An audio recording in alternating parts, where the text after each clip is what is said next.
नमस्कार, मैं doctor Manju Jain, associate professor from SN degree college Kanpur.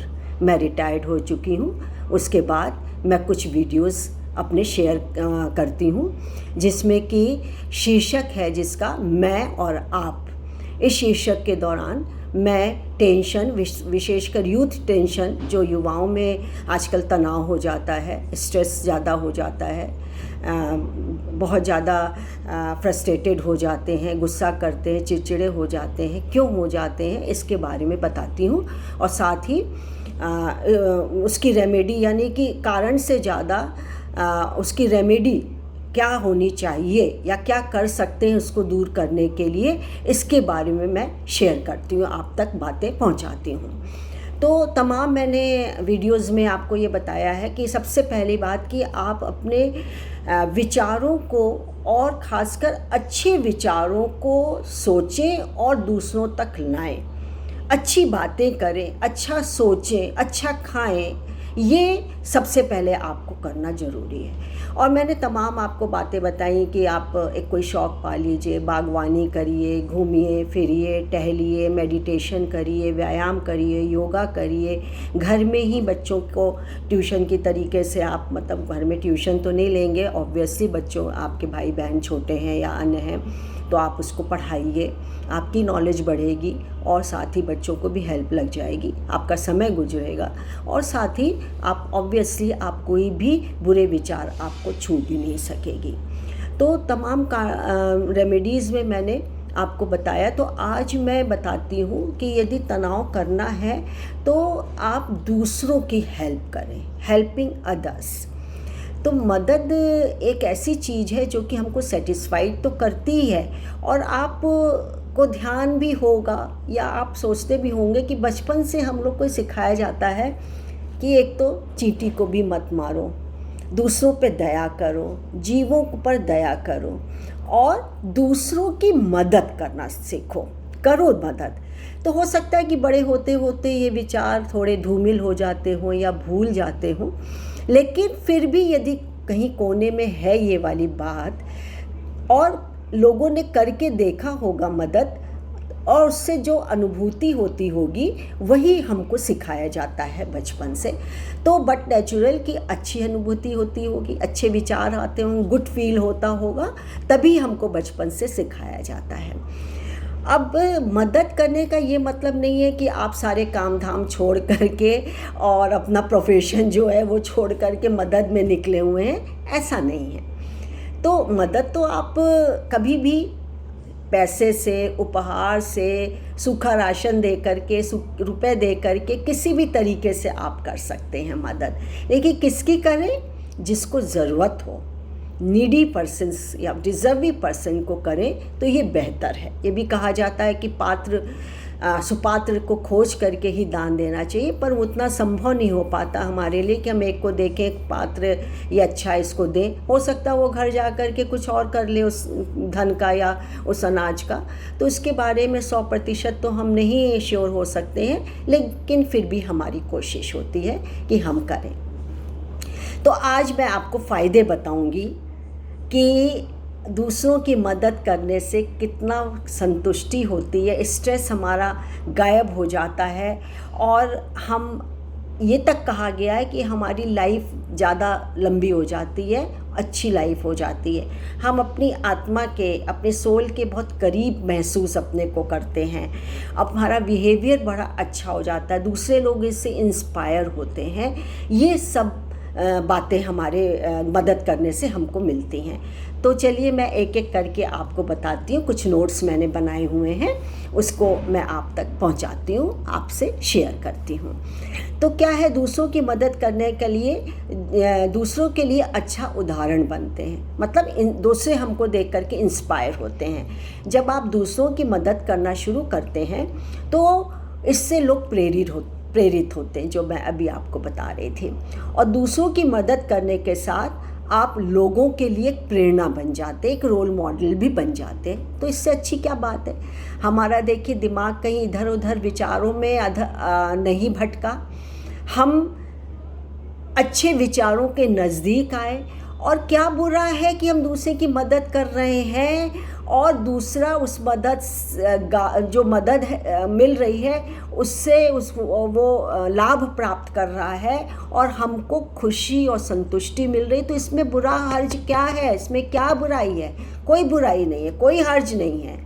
तो हम प्रेरणा हमसे लेते हैं तो भी बुरा नहीं है, हमसे प्रेरित होते हैं, हम किसी से प्रेरित होते हैं, ये भी बुरा नहीं है। ठीक है। फिर है कि जीवन में उद्देश्य मिलता है। क्या?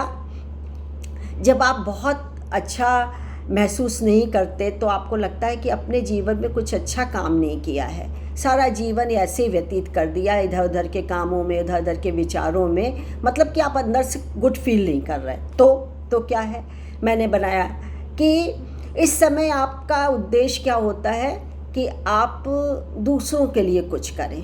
दूसरों का मतलब नहीं कि घर में आप ना करें और बाहर करते रहें। पहले आप घर में ढूंढिए कि किसको मेरी मदद है, मैं कैसे अपने गुणों को दूसरों से शेयर कर सकता हूँ।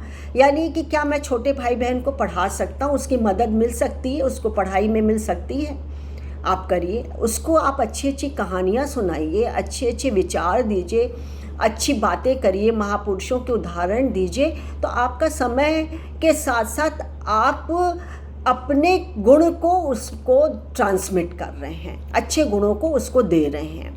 यही संस्कृति है, यही संस्कृति हमारे एक दूसरे से ट्रांसमिट होती है।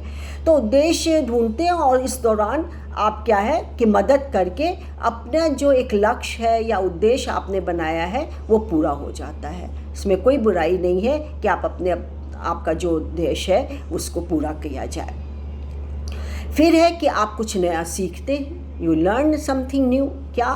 कि जब आप दूसरों की मदद करते हैं तो यह सिर्फ उस इंसान की मदद नहीं होती है बल्कि एक सीखने की प्रक्रिया भी होती है। आप दूसरे व्यक्ति से भी बहुत कुछ सीख सकते हैं या सीखते हैं। इससे आप हर दिन कुछ ना कुछ सीखते ही रहते हैं। सीखने की कोई उम्र नहीं होती है, हम बराबर हर उम्र में कुछ ना कुछ किसी न किसी से कुछ ना कुछ सीखते ही रहते हैं। अच्छी बातों को सीखिए, बुरी बातों को त्याग दीजिए, इससे खुशी मिलती है। जब दूसरों की मदद करते हैं तो आपको बहुत खुशी मिलती है। ये मैं बताती हूँ कि मैं थोड़ा NGO से और इससे भी जुड़ी हुई हूँ और खुद भी करती भी हूँ। कोरोना के दौरान भी मैंने बहुत मतलब चैरिटीज़ वगैरह की हैं, तो मुझे आत्मिक सुख मिलता है। मेरे दिन भर का तनाव जो होता है, स्ट्रेस होता है, कहाँ गायब हो जाता है मुझे पता ही नहीं लगता। और कभी कभी तो मुझे ऐसा लगता है कि मैं नाचूं झूमूं, कितना अच्छा लग रहा है मुझे, इतना फील होता है। और इस बहाने दूसरे लोग जो होते हैं वो भी खुश रहते हैं। कम से कम चिड़चिड़ापन तो नहीं आता ना कि हर समय चिढ़ रहे हैं, लड़ रहे हैं, दूसरे पे गुस्सा निकाल रहे हैं, ये सब नहीं आता, बिल्कुल भी नहीं आता है। और हम अच्छा फील करते हैं तो खुशी मिलती है। तो जब हम दूसरों की मदद करने से हम अपने आप को खुशी मिलती है, और जब आप किसी की मदद करने की कोशिश करते हैं तो आपकी खुशी महसूस होती है और आप एक बेहतर इंसान भी बनते हैं। ये भी सत्य बात है, जब खुशी मिलती है तो आप अच्छा और अच्छा, बहुत अच्छा इंसान बनते हैं। फिर इससे लेस स्ट्रेस मिलता है। तो अभी मैंने आपसे जिक्र किया, शेयर किया कि दिन भर क्या जो फ्रस्ट्रेशन है, गुस्सा है, चिड़चिड़ापन है या अपने ख़राब विचार हैं, वो एकदम से रिलीज़ हो जाते हैं, यहाँ तक कि ख़त्म हो जाते हैं, विलुप्त हो जाते हैं। फिर है कि they feel more connected to their soul satisfying. मैंने ये इसको भी बताया था आपको कि वो अपने को अच्छी सोल से कनेक्टेड महसूस करते हैं और अपने को बहुत संतुष्ट लगते हैं, संतुष्ट प्राप्त करते हैं, संतोष उनको मिलता है। Helping others can help you live longer. ज़्यादा हमको लगता है कि ज़्यादा दिन तक चलते हैं, ज़्यादा अच्छी लाइफ गुजारते हैं। ज़्यादा दिन का मतलब नहीं है, क्वांटिटी ऑफ लाइफ से कुछ नहीं होता, क्वालिटी ऑफ लाइफ होता है। तो जब आप ये सब करेंगे तो ज़रूर आपकी क्वालिटी ऑफ लाइफ अच्छी होगी। Helping others may help with chronic pain, जिसको बहुत दर्द दुख हो रहा है, दर्द दुख का मतलब नहीं शारीरिक, मानसिक भी यदि दुख दर्द हो रहा है या शारीरिक भी है या कोई और अन्य तरीके का दुख दर्द है, आप ज़रा सा उसको सहला दीजिए, आप ज़रा सा उसके सिर पे हाथ फेर दीजिए। कोई उसने कोई काम किया है तो पीठ थपथपा दीजिए, उसकी सराहना करिए, प्रशंसा करिए, उसका की सहायता करिए। किसी भी तरीके से आप उसकी सहायता करिए, तन मन धन से आप सहायता करिए। तो आप देखिए कि उसका जो दर्द था, चाहे मानसिक हो, चाहे शारीरिक हो, चाहे अन्य तरीके का, वो गायब हो जाता है।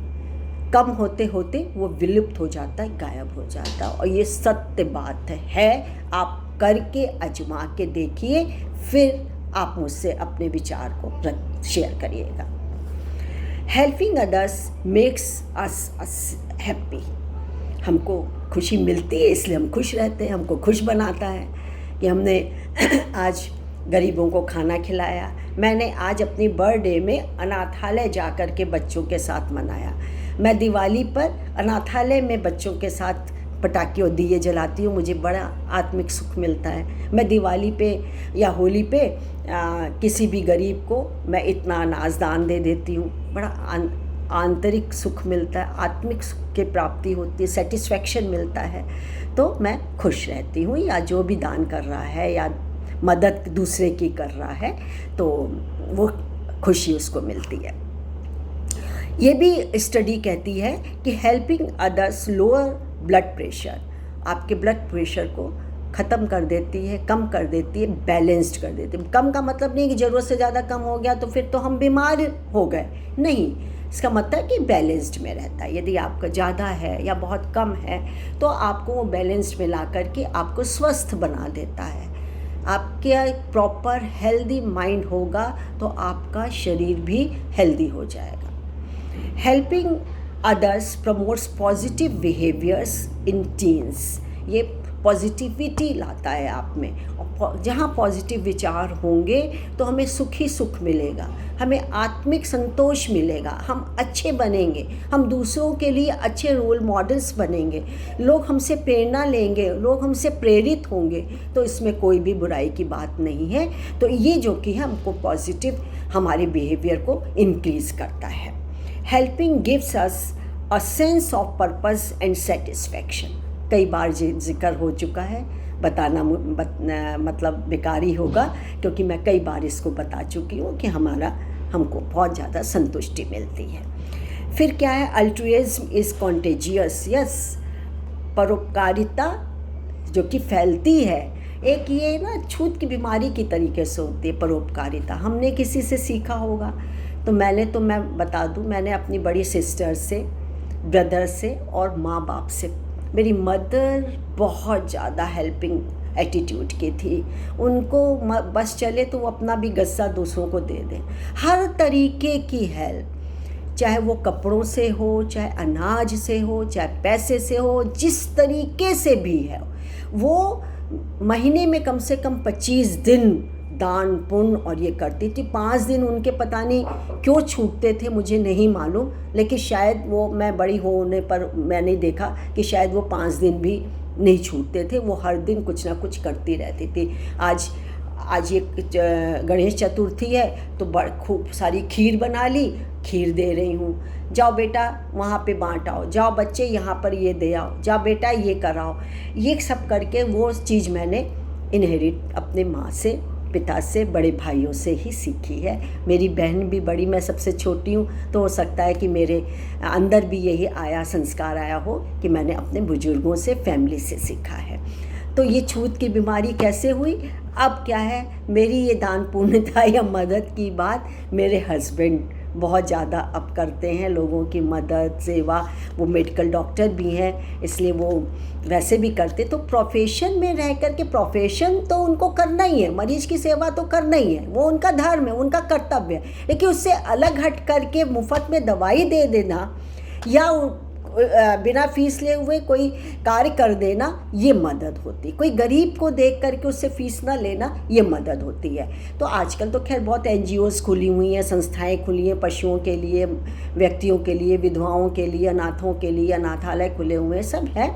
तो मदद के लिए हाथ उठे हुए हैं। तो मैं चाहती हूँ कि एक हाथ आपका भी उठे मदद के लिए, जिसको ज़रूरत हो उसको आप मदद करें। ये मेरी आंतरिक आपसे रिक्वेस्ट है, निवेदन है, क्योंकि आप बहुत अच्छा फील करेंगे, ये गारंटी है। आज के लिए बस इतना ही, लेकिन इसके साथ ही मैं एक कर्मवीर का भी एक उदाहरण देती हूँ। तो हम आज एक कर्मवीर के बारे में बताएंगे। आज by the way Mother's Day भी है, तो इस मदर्स डे में मैं क्या करूँगी कि एक अनोखी माँ के बारे में आपको बताऊँगी। तो ये किस्सा है मतलब इज़राइल एंड उसका है, नाज़ियों का, यहूदियों का है। तो इसमें एक डॉक्टर कोर्ज़क हैं। वो एक बार क्या है कि वर्सोवा में जा रहे थे, वार्सो में डॉक्टर कोर्ज़क जा रहे थे और करीब करीब वो 200 बच्चों का हाथ थामे हुए। और वो 200 बच्चे क्या थे, खूब सजे धजे, कहीं बो लगा हुआ, कोई माला पहना हुआ है, कोई झुमके पहना हुआ है, लड़के लड़कियां थे और बहुत अच्छे से वो हाथ पकड़ के उनका जा रहे थे, ये सोच कर के कि जो बड़े का है वो अच्छा करते हैं, वो हमको कहीं अच्छी जगह ले जा रहे हैं। वो ये सोच रहे थे कि हम कहीं घूमने जा रहे हैं, हम पिकनिक जा रहे हैं। लेकिन डॉक्टर जानते थे कि आज इनका अंतिम दिन है, आज के बाद वो उगता सूरज नहीं देख पाएंगे। क्योंकि नाज़ियों के राज में, नाज़ी जो थे वो यहूदियों को ढूंढ ढूंढ करके मार रहे थे, उनकी फैमिली को नष्ट कर रहे थे, तबाह कर रहे थे ढूंढ ढूंढ के। लेकिन उसमें एक ऐसी लेडी थी, उनके मन में विचार आया कि नहीं, मैं इसको दूर करूँगी, मैं सामने आके खड़ी होंगी। लेकिन जिस दिन वो बच्चे तैयार होके जा रहे थे, दुर्भाग्य से वो बीमार पड़ गई, बेहोश हो गई और उनको एम्बुलेंस में लेकर के जाना पड़ा। लेकिन जैसे ही वो ठीक हुई, क्योंकि एक समाज सेविका थी, एक संस्था से जुड़ी हुई थी, और वो आगे आई और उन्होंने घर में जा कर के यहूदियों के माता पिता से ये रिक्वेस्ट की कि आप मुझे अपना बच्चा दीजिए। माता पिता ने मना कर दिया, बोले नहीं, तभी आपके बच्चे बच सकते हैं जब वो मेरे पास आएंगे। तो उनके माँ बाप ने कहा कि इसमें गारंटी क्या है, क्या गारंटी है कि आपके पास सुरक्षित रहेंगे। उन्होंने कहा कि मैं गारंटी देती हूँ कि वो सुरक्षित रहेंगे। तो किसी तरीके से हाहाकार मच गया, रोते चिल्लाते माँ बाप ने अपने जिगर के टुकड़ों को उसको सौंप दिया। वो थी इरेना सैंडलर, इनका नाम था इरेना सैंडलर। तो इन्होंने क्या किया कि हर बच्चे को अपना ईसाई नाम दिया, उनको अपने ईसाई धर्म की बातें सिखाईं, 2-4 उनको प्रार्थना रटवाईं और ये कहा कि जब भी कोई पूछे तो तुम ये नाम बताना, ये प्रार्थना करना, तभी तुम सुरक्षित हो, नहीं तो नहीं। तो ऐसा हुआ भी। बहुत सारे लोगों की उन्होंने जानें बचाई, हिफाजत की, उनकी सुरक्षा करके सुरक्षित जगह पहुंचाया उन्होंने। और देखते देखते बहुत सारे बच्चे उनके संरक्षण में पलने बड़े हुए और सुरक्षित हो करके अपने घरों में भी गए। और वो क्या करती थी कि हर बच्चे जो उनके पास रह जाते थे, हर बच्चे की एक लिस्ट बनाती थी, बच्चे का ओरिजिनल नाम भी लिखती थी और जो फेक नाम दिया गया था वो भी नाम लिखती थी, और किसके यहाँ से इनको लिया गया है अता पता लेके एक जार में चिट बना करके डाल देती थी कि जब भी इन पर आपत्ति आएगी और मैं नहीं रहूँगी तो इस जार में से उस बच्चे को खोज लिया जाएगा या उस जगह पहुंचा दी जाएगी जो उनकी संस्था में लोग हैं। 8 लोगों की संस्था थी, उनके यहाँ सुरक्षित पहुंचा दिया जाएगा।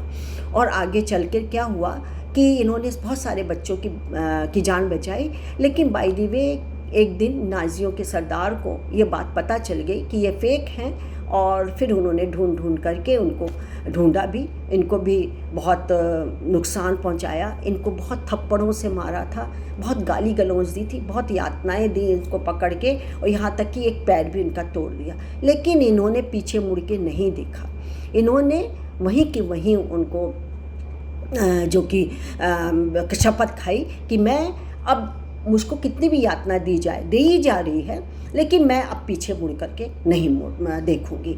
और फिर इनको मौत की सज़ा भी सुना दी गई। लेकिन इनकी संस्था और पैसे के बल पर किसी तरीके से उनको छुड़ा लिया गया।